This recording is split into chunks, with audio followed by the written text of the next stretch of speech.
الحمدللہ نحمده ونستعینه ونصلی علی رسول الکریم بسم اللہ الرحمن الرحیم۔ میرے دل میں اللہ نے یہ بات ڈالی کہ آج میں آپ کو یہ بتاؤں کہ یہ جو لعنت اللہ علیہ غلام احمد قادیانی ہے، اس کا کفر اور جھوٹ ثابت کرنے کا سب سے آسان طریقہ کیا ہے؟ تو میرے بھائی دیکھیں، جھوٹ کے پاؤں نہیں ہوتے۔ سب سے پہلے تو آپ اس کے نام کو دیکھیں، اس کا نام مرکب ہے، غلام احمد۔ کسی بھی نبی کا نام دیکھ لیں، آدم علیہ السلام سے لے کر ہمارے پیارے نبی حضرت محمد صلی اللہ علیہ وسلم تک جتنے بھی نبی گزرے ہیں، ان سب کا نام جو ہے ایک لفظ پہ مشتمل ہے، جیسے آدم، شیس، نوح، ابراہیم، اسماعیل، عیسیٰ، یونس، ادریس اور حضرت محمد صلی اللہ علیہ وسلم، اور اس لعین بدبخت کا نام غلام احمد۔ اور آپ نے سنا ہوگا مشہور واقعہ، اللہ شاہ بخاری رحمۃ اللہ علیہ سے کسی نے کہا یہ نبی ہے، اس نے کہا بھئی اس کا تو نام غلام احمد ہے، کیسے پتہ چلتا ہے کہ نبی ہے؟ تو اس نے کہا کہ غلام ہٹا دے احمد بچ جاتا ہے۔ تو اللہ شاہ بخاری رحمۃ اللہ علیہ تو بڑے ذہین اور حاضر جواب آدمی، تو نے کہا میرا نام ہے عطا اللہ، عطا ہٹا دیں پیچھے اللہ بچ گیا، تو چلو میں اللہ ہوا، پھر میں نے اس کو بھیجا ہی نہیں ہے، دفع کرو اس کو، ایسا لعنتی شخص ہے۔ نمبر 2،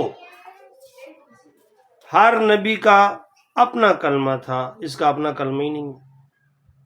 جیسے آپ پڑھتے ہیں جی لا الہ الا اللہ، ابراہیم و خلیل اللہ، اسماعیل و ذبیح اللہ، اسی طرح ہر نبی کا اپنا کلمہ ہے، عیسیٰ کلمۃ اللہ، اور اس لعین کا اپنا کلمہ موجود نہیں ہے۔ نمبر 3، معراج میں مجھ سے ایک آدمی نے پوچھا کہ جی آپ کیا ثبوت دے سکتے ہیں؟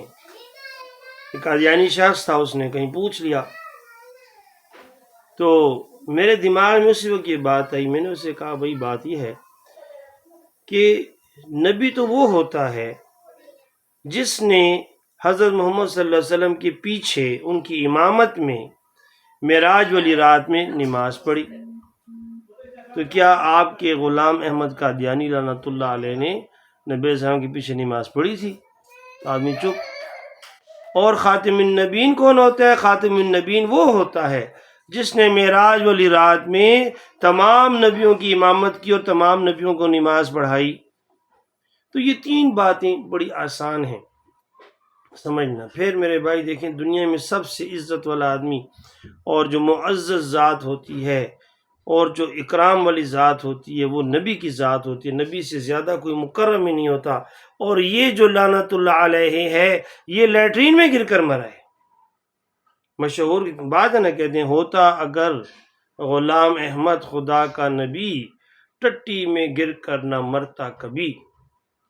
اندازہ کریں، یہ آدمی جا کے لیٹرین میں مرے، مڑا خدا تمہارا بڑا غرق کرے، ارے تمہارا اتنا دماغ کام نہیں کرتا کہ ایک لیٹرین میں ایک عام آدمی مرنا پسند نہیں کرتا، اور یہ لعنت اللہ علیہ لیٹرین میں مرتا ہے جا کر، تو اس سے اندازہ لگیں خدا کا نبی ہے۔ خدا کے نبی نعوذ باللہ ایسی جگہوں پہ مرتے ہیں، جس جگہ نبی مرتا ہے وہاں اس کی قبر ہونی چاہیے، وہیں پر اس کی قبر بنتی ہے۔ تو پھر اس کی قبر بنائی آپ نے لیٹرین میں، بناتے لیٹرین میں اس کی قبر نہ۔ اور کہا جاتا ہے یہ کبھی جوتے سیدھے پہن ہی نہیں سکتا تھا، ہمیشہ الٹے جوتے پہنتا تھا، دایاں بایاں اس کو فرق نہیں کر سکتا تھا یہ۔ تو لہذا تمام قادیانیوں کو چاہیے کہ اپنے نبی کی سنت پہ عمل کریں نا، دائیں بائیں الٹے جوتے پہنا کریں نا۔ کیوں نہیں پہنتے یہ الٹے جوتے؟ تو میرے بھائیو، اللہ تعالی ہم سب کو ہدایت دے۔ دیکھیں ہدایت جو ہے وہ اللہ کے اختیار میں ہے۔ کہا جاتا ہے 4 چیزیں ہیں جو اللہ کے خزانوں میں ہے۔ سب سے پہلے نمبر پہ ہدایت، جو اللہ سے مانگتا ہے اس کو ہدایت ملتی ہے۔ نمبر 2 عافیت، نمبر 3 استقامت، اور نمبر 4 اخلاص۔ یہ 4 چیزیں اللہ کے خزانوں میں سے ہیں، جو اللہ سے مانگتا ہے اللہ اس کو دیتا ہے۔ اور ہدایت اتنی ضروری چیز ہے کہ جب بھی انسان نماز پڑھتا ہے وہ ضرور کہتا ہے اہدنا الصراط المستقیم۔ جب تک اہدنا الصراط المستقیم نہیں کہے گا تو وہ اس کی نماز قبول ہی نہیں ہوتی۔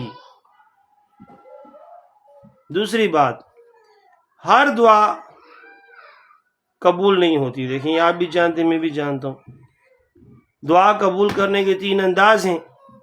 پہلے اللہ تعالیٰ دعا قبول کرتے ہیں اور وہی چیز آپ کو مل جاتی ہے جو آپ نے طلب کی۔ نمبر 2، بعض اوقات اللہ تعالیٰ اس کو اپنے خزانوں میں ذخیرہ کر لیتے ہیں کہ قیامت کے دن آپ کو اس پر اجر ملے گا۔ اور بہت سے لوگ ہوں گے قیامت جو دیکھیں گے کہ ان کی دعائیں ذخیرہ ہو گئی ہیں تو وہ ارمان کریں گے کاش دنیا میں ہماری کوئی دعائی قبول نہیں ہوتی تاکہ ہمیں یہاں پر قیامت کے دن اس کا اجر ملتا۔ اور تیسرا، آپ جب دعا کرتی ہیں اللہ تعالیٰ اس کے بدلے میں جو چیز آپ مانگ رہے ہیں اس کے بدلے میں کوئی مصیبت ہٹا دیتے ہیں۔ لیکن ایک دعا ایسی ہے جو ہر حالت میں قبول ہوتی ہے، اور کون سی دعا ہے؟ وہ ہے اہدنا الصراط المستقیم، کیونکہ اس میں انسان کا فائدہ ہی فائدہ ہے، اللہ تعالیٰ انسان کا فائدہ چاہتا ہے۔ دوسری بات، جب ہم لوگ کھانا کھاتے ہیں، کھانا کھانے کے بعد ہم ایک دعا کرتے ہیں، الحمدللہ الذی اطعمنا وسقانا وجعلنا مسلمین۔ اب دیکھیں کتنی دعائیں ہیں، لیکن یہاں پر اس دعا کے ساتھ وجعلنا مسلمین آیا ہے۔ کیوں جی؟ اللہ تعالیٰ ہمیں اس بات کی طرف اشارہ دے رہے ہیں کہ جس طرح زندہ رہنے کے لیے انسان کو کھانے کی ضرورت ہے، انسان کو پینے کی، انسان کھائے پیے بغیر زندہ نہیں رہ سکتا، اسی طرح ایک انسان کو زندگی گزارنے کے لیے دین اسلام کی ضرورت ہے، مسلمان ہونے کی ضرورت ہے۔ اس لیے اس دعا میں اللہ تعالیٰ نے مسلمین کا لفظ شامل کیا ہے تاکہ ہمیں احساس ہو کہ جس طرح ہمارے لیے کھانا پینا ضروری ہے اسی طرح زندہ رہنے کے لیے مسلمان ہونا بھی ضروری ہے۔ اللہ تعالیٰ ہم سب کو ہدایت عطا فرمائے۔ وما علینا الا البلاغ۔ جزاک اللہ خیرا۔